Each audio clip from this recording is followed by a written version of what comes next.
Hey everyone, welcome back to the channel. I hope you are doing well. Here is the new topic for you. Have you ever wondered how the companies like Netflix, Instagram, WhatsApp, even the most popular shopping website you can say like Amazon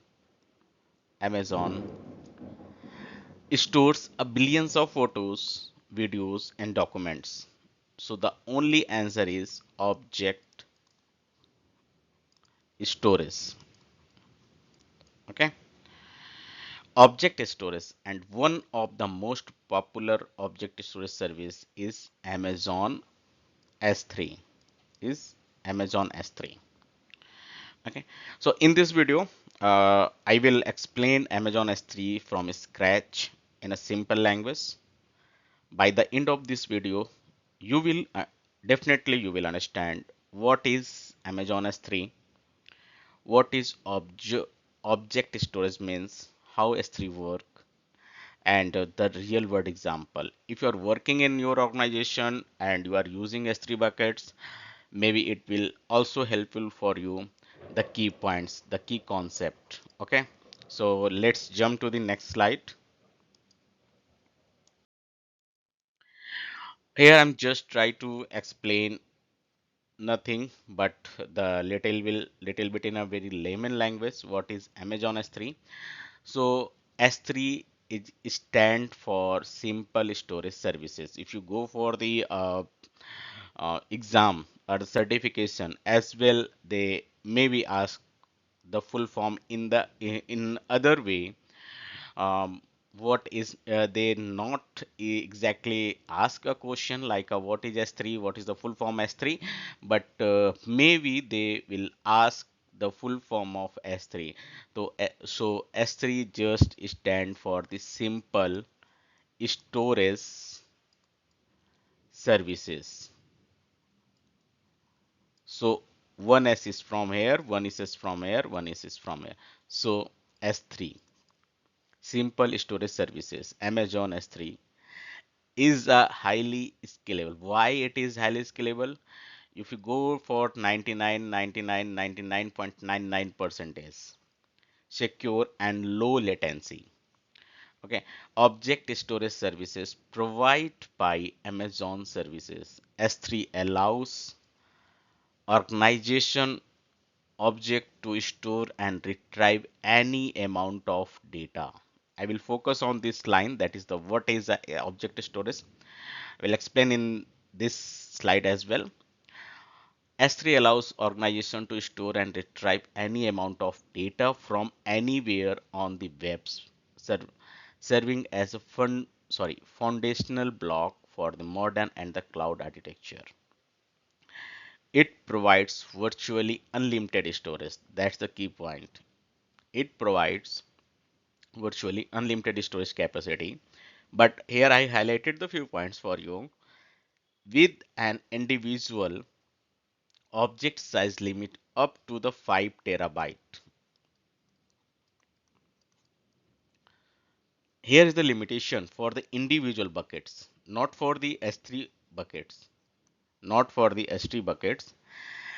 Uh, it is for the individual objects size limit with the limitation of 5 terabyte. In the coming slide, I will explain you what is the minimum size as well. Okay. So here's the there is a no capping, there is a no capacity limit in S3, unlimited storage capacity, but here is the limitation with an individual object size limit up to the 5 terabyte.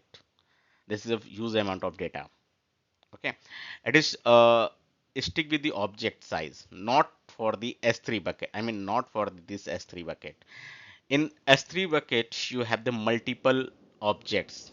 You have the multiple objects. You have, let's say an example, you have the buckets like S1.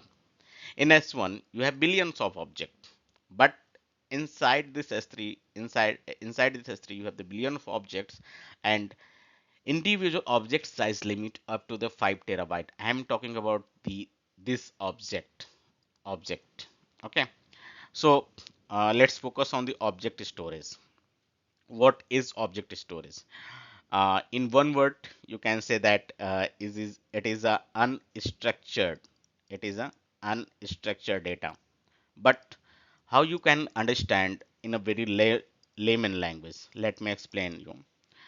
In simple word, object storage. You can correlate this one. Let's an example. You ordered some items from the Amazon. Okay, this is the item. This is the object. Correct. This is the items in packed, and it is a if you ordered something from the Amazon or some shopping center, you received a packed item. Okay, every file is packed into the own box with a labeled unique ID, and you also provided, I mean, the shopping site also provided the tracking ID as well. Okay, let's correlate this tracking ID as well. That is the unique ID which is generated for you only, not for the other person. Okay, instead of remembering where the box is stored, it doesn't matter where it is reached. Okay, you just use this unique ID. You just need to this unique ID, and system find it for you where your packet is there. What's the location of your package? Okay, this makes the object storage highly scalable and the ideal for storing large amount of data like photos, videos, backups, and in documents. Okay, I make a multiple video on a Commvault, and in Commvault I refer that the cloud library. So you can use this S3 bucket as a cloud library as well. I hope you understand the object storage here as well. Okay. Let's jump to the next slide. Next slide for you. What's the concept? Be careful on this slide because here you can get a extra bonus point if you are creating any S3 bucket for the first time. Okay. A bucket is a logical container for your data, behaving like a top level folder or a directory. Let's an example. Uh, you have any IPs like 10.0.0.19, and your manager asking search the object or search the file is there or not. So you just window window plus R and then slash, then provide the IPs and go jump to that location. Okay, it's like that. A bucket is a logical container for your data behaving like a top level folder or a directory. Global, globally unique name. Bucket name must be globally unique across AWS account worldwide. It is not a same name. Okay, it is a unique value. It is a unique value. If you're creating a bucket with this name, as an example, image hyphen backup hyphen app usist 1 hyphen 1 2026, then in future you will not create the same, you will not create a bucket with the same name. It is a unique. And here I highlighted the one more point, that is the my bucket. My bucket is not a unique. Okay. Here I also figure out that my bucket, my bucket. In my, M is capital, in B is capital. So it will not allow to create a bucket. Okay. Because if you go for creating a S3 bucket, they required a small character, small alphabet. It will not allow to create a bucket. They throw the error that I need everything in a small letter. So here is the key point. If you're going to create a bucket, then everything is in a small letter, not in a caps. You can say that. Okay. When creating a bucket, you must choose a specific AWS region where the data will be stored. If you're creating a bucket, it is a globally, but if you're creating a bucket, then you should choose your region where you want to store your data. Okay.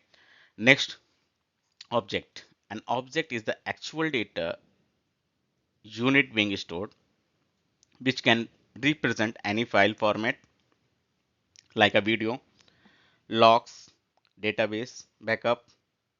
It is anything. You cannot figure out that. You cannot structure like a file storage. And earlier I said that it is a unstructured data. Okay. Data capacity, it's important for you. Individual objects can range from 0 bytes up to the maximum 5 terabytes. It is the confusion in our mind. What is the size of S3 bucket? Okay, so you can store unlimited. There is a no capacity limit. There is a no capping, but it is the capacity. It is the limit on the object level that the individual object should be a not more than a 5 terabyte. Not more than a 5 terabyte. Okay. Metadata support consists of the key values pair representing the descriptive information about the file, content type, whatever. And the third concept is very important. That is the key. A key is the unique identifier or the name assigned to an object inside a bucket. This is the bucket,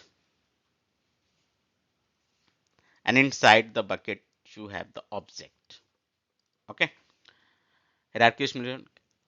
Amazon S3 use a flat storage structure, but keys can include the slash to stimulate the folder. This is like an example. Okay.